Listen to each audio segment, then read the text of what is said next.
প্রিয় দর্শক, এই যে ফার্মটা, এটা 3 বিঘের উপরে ফার্ম আছে পুকুর নিয়ে।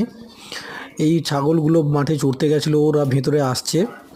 প্লাস ওদের যেখানে থাকে শেডটার ভেতরে থাকে, ওর জায়গাটাও দেখানো হবে। প্লাস বাইরে গাছপালা চারিদিকে লাগানো আছে, যেহেতু শুধু ছাগল চাষের উপর তো একটা ডিপেন্ড করছে না।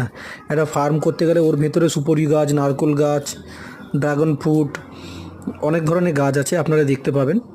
আর এটা কিন্তু মানুষ সহজে আর্নিং করতে পারবে, কারণ যেহেতু ছাগল বছরে 2বার বাচ্চা দেয়, আর একটা ছাগল বছরে দুটো করে বাচ্চা দেয়, তাতে আপনাদের যথেষ্ট প্রফিট হবে।